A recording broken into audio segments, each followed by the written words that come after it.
Welcome to Science-Based Fitness. This is my first 2-minute technique video. Today we're going over the squat technique. What's helped me and what I recommend everyone does is film your form. Sometimes it's hard to see where your form might be breaking down.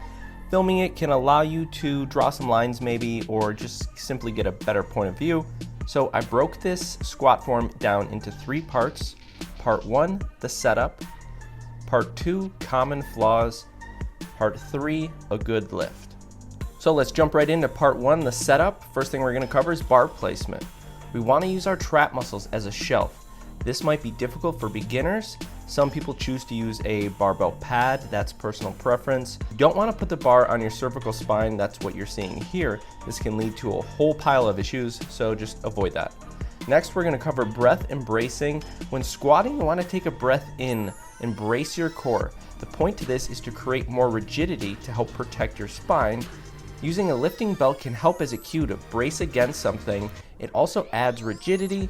When I squat, I focus on bracing and I don't breathe out until halfway to 3/4 of the way through the lift. I included some audio at the end with my breathing technique so you can kind of get a better perspective. The next aspect is foot placement.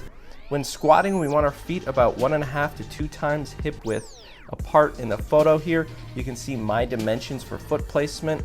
We also have a slight external rotation of the feet. You can see my feet pointed outward. Over rotation of the feet and too wide of a stance may cause discomfort, so we want to avoid that and work within your comfort zone. All right, part 2 is going to be common flaws. First, we're going to cover knee valgus. This is super common in beginners. It's when our knees cave in. Now, it might not be as noticeable as it is here in the video, but we want our knees moving more outward than inward.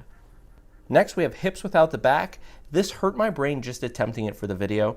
I've seen this a lot when people try to max lift or just simply lift heavy. Diverting the weight from our legs to our back is not good. This is not what we want. Our hips and knees should be moving in tandem.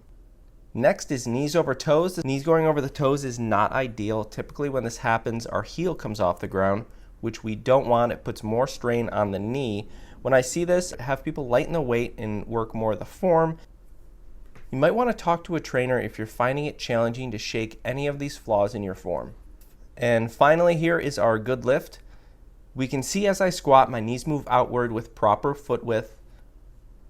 From the side, you can see the depth of my squat. I typically teach squatting to parallel, although going below parallel has its merits. In my opinion, it's more challenging and isn't a must for everyone.